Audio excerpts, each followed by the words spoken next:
Di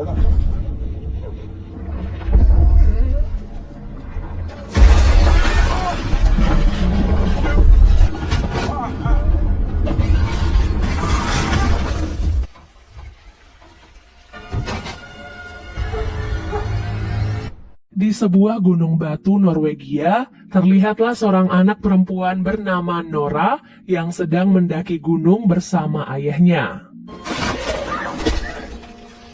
Melihat gunung batu di sekitar mereka membuat ayah Nora teringat akan dongeng tentang troll. Dahulu kala saat pernikahan troll, ada 13 troll yang mabuk sampai lupa waktu. Lalu saat matahari terbit dan sinarnya mengenai tubuh mereka, semua troll itu pun membeku dan berubah menjadi gunung batu. Nora yang sudah beranjak remaja menganggap semua cerita itu hanyalah dongeng untuk anak-anak. Hingga sang ayah berkata, "Kamu harus percaya agar bisa melihatnya." Saat Nora mulai memejamkan mata dan melihat dengan seksama, di sanalah ia melihat bentuk-bentuk wajah troll di gunung tersebut.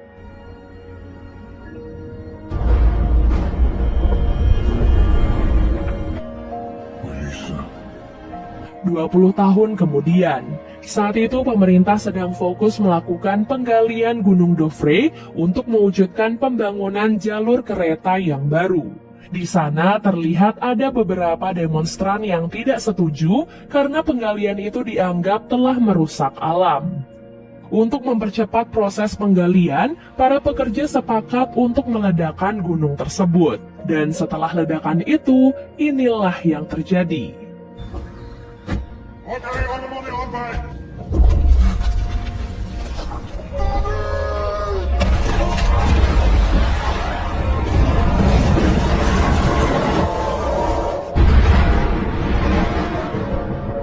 Puluhan pesawat militer langsung dikirim untuk memeriksa keadaan di lokasi. Dari pemeriksaan itu, didapatkan sebuah jejak kaki raksasa yang bergerak ke arah selatan. Karena situasinya mulai mengkhawatirkan, militer pun terpaksa harus mendiskusikan hal ini dengan Perdana Menteri. Di markas operasional Angkatan Bersenjata Norwegia, Perdana Menteri datang bersama penasihatnya yang bernama Andreas. Di sana juga telah hadir para ahli dari berbagai bidang, termasuk Nora yang saat ini berprofesi sebagai seorang profesor paleontologi. Dalam rapat itu, para ahli mulai berspekulasi tentang jejak kaki yang mereka temukan. Namun anehnya, tidak ada satupun dari mereka yang percaya bahwa bukti yang ditemukan itu adalah sebuah jejak kaki. Karena secara logika, tidak akan ada makhluk yang memiliki jejak kaki sebesar itu. Pikiran itu pun akhirnya terbantahkan saat mereka melihat sebuah bukti berupa rekaman video dari ponsel salah satu demonstran.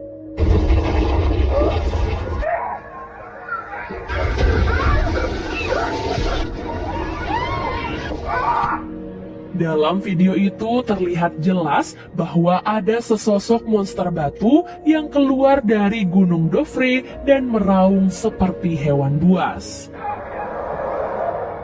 Makhluk yang mereka sebut sebagai hewan buas itu terus berjalan ke arah selatan dan menyapu bersih setiap tempat yang ia lewati.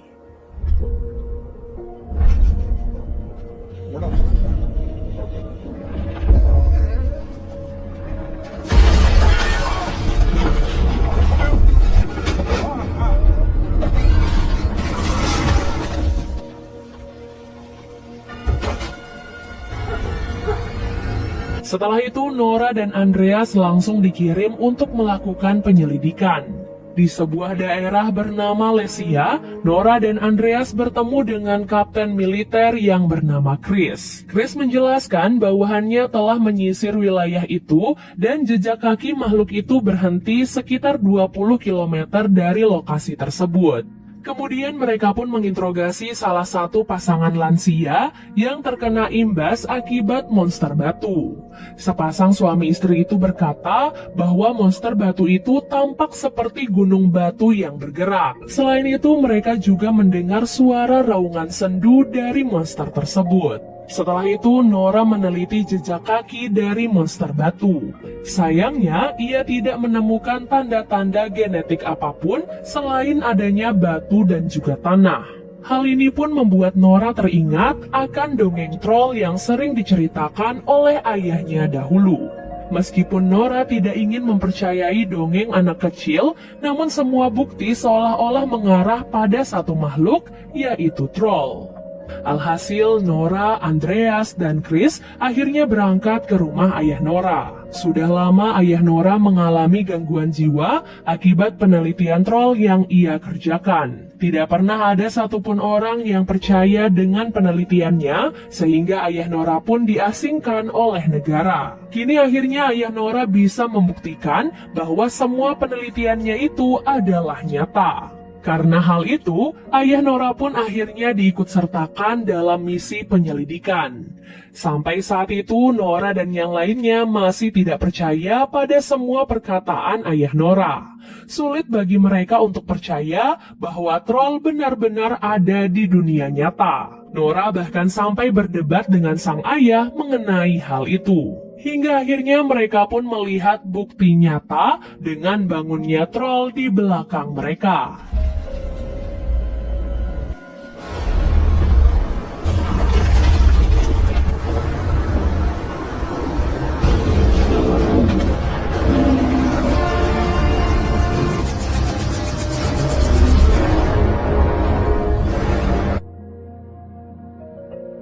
Ternyata troll itu sejak tadi berada di sana dan berkamuflase menjadi gunung batu. Nora dan yang lainnya pun langsung melaporkan hal itu pada pemerintah.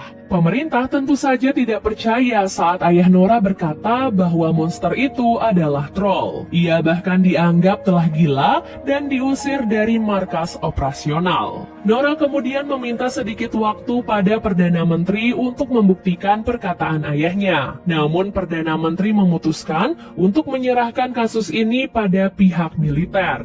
Ayah Nora sangat menyayangkan keputusan yang diambil oleh Perdana Menteri. Ia merasa troll itu hanyalah kesepian dan kebingungan.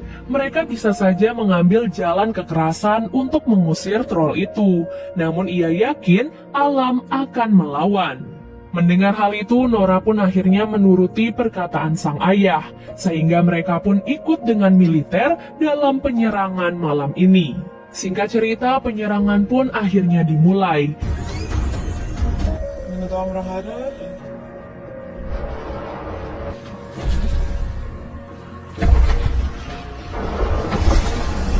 Pihak militer mulai menembaki troll dengan berbagai senjata yang mereka miliki. Dapat dilihat semua itu hanyalah sia-sia karena troll adalah batu yang tidak bisa ditembus oleh senjata apapun. Yang ada, setiap serangan yang mereka lakukan hanya membuat troll itu semakin marah.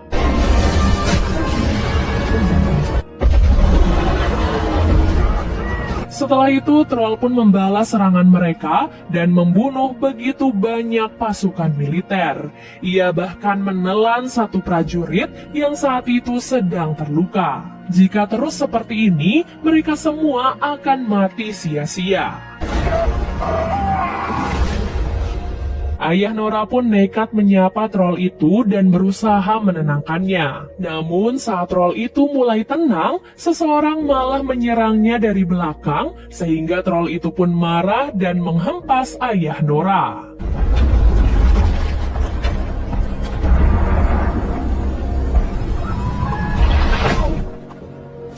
Nyatanya, jika mereka tidak melakukan apapun, troll itu sebenarnya tidak akan menyerang mereka.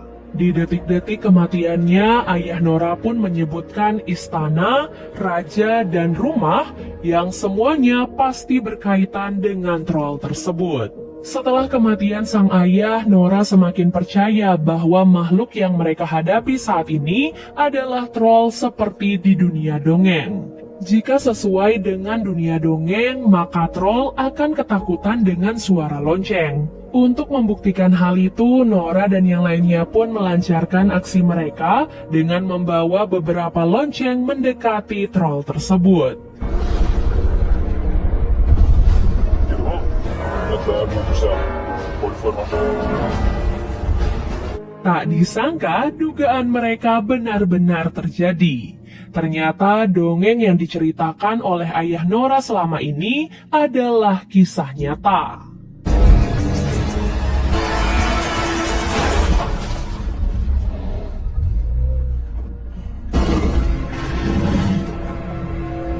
Berita kekacauan itu pun dengan cepat menyebar di berbagai negara. Masyarakat mulai panik dan mendesak pemerintah untuk segera menyelesaikan masalah ini. Apalagi diketahui bahwa troll itu kini mulai bergerak ke arah ibu kota. Sesampai di markas operasional, Nora mengusulkan agar mereka mencari tahu informasi tentang troll terlebih dahulu sebelum mereka mengambil tindakan selanjutnya. Meskipun Nora telah membuktikan perkataannya, namun kepala pemerintahan dan Perdana Menteri masih tidak setuju dengan Nora. Mereka lebih memilih untuk menghancurkan troll itu dengan menggunakan sebuah rudal. Berdasarkan keputusan itulah, masyarakat di ibu kota langsung dievakuasi untuk mengosongkan wilayah target operasional. Nora dan Andreas tentu saja tidak setuju dengan keputusan itu, karena apa yang dilakukan oleh pemerintah hanya akan menghancurkan wilayah ibu kota. Saat Nora sedang berpikir, ia pun tiba-tiba teringat akan perkataan ayahnya sebelum meninggal, di mana ia sempat menyebutkan tentang raja, rumah, dan istana. Tak disangka semua itu pun mengarah pada satu tempat, yaitu istana kerajaan. Di sana mereka pun bertemu dengan pejabat senior yang bernama Richard Sinding. Nama Richard Sinding beberapa kali disebut dalam buku harian ayahnya, sehingga Nora pun berpikir Richard mungkin mengetahui sesuatu terkait semua ini. Sesampai di istana kerajaan, Richard pun menunjukkan sebuah terowongan tersembunyi. Tak disangka, istana kerajaan Norwegia ternyata dibangun di atas kerajaan troll. Demi pembangunan itu, mereka bahkan rela membantai semua keluarga troll. Hingga tersisalah satu keturunan raja, yaitu troll yang sekarang mengamuk di luar sana. Dari informasi itu, maka sudah dipastikan bahwa semua perkataan ayah Nora memang benar adanya. Jika begitu, maka mereka hanya membutuhkan satu hal untuk menghentikan troll, yaitu cahaya matahari. Jika ditarik sekilas, mereka memang pernah melihat troll keluar di siang hari, namun ia tidak pernah terkena cahaya matahari secara langsung. Dengan cepat, Nora dan Andreas bergegas menuju ibu kota untuk menghentikan pengeboman. Nora juga meminta bantuan Kapten Chris untuk membantu mereka, sementara Andreas menghubungi rekannya untuk meretas sistem markas operasional. Sesuai rencana, mereka pun berhasil menggagalkan pengeboman yang akan dilakukan oleh pemerintah. Di waktu yang sama, terlihatlah Nora dan Andreas yang membawa kerangka kepala troll.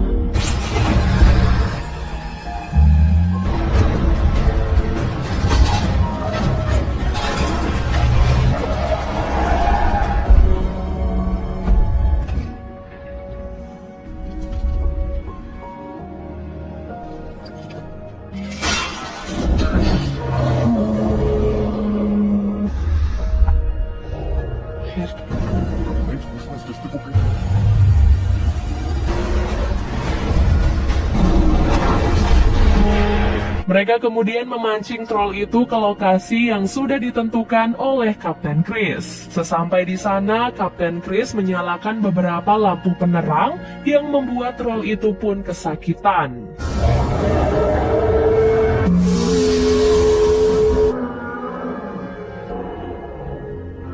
Melihat hal itu, Nora merasa kasihan. Bukan ini yang ia inginkan. Ia benar-benar tidak tega mendengar raungan kesakitan dari troll tersebut. Nora pun menangis dan berteriak, meminta troll itu untuk pergi dan kembali ke gunung. Namun di saat itulah, matahari mulai terbit dan membuat troll itu terbakar dan berubah menjadi bukit batu.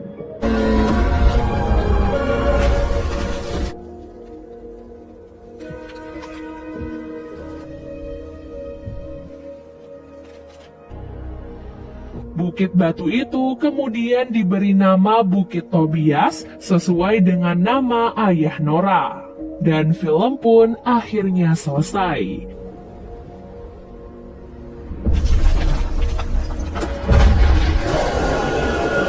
Jadi itu dia guys keseluruhan alur cerita film Troll. Semoga teman-teman mengerti dengan alur cerita kali ini dan sampai jumpa di alur cerita berikutnya. Bye!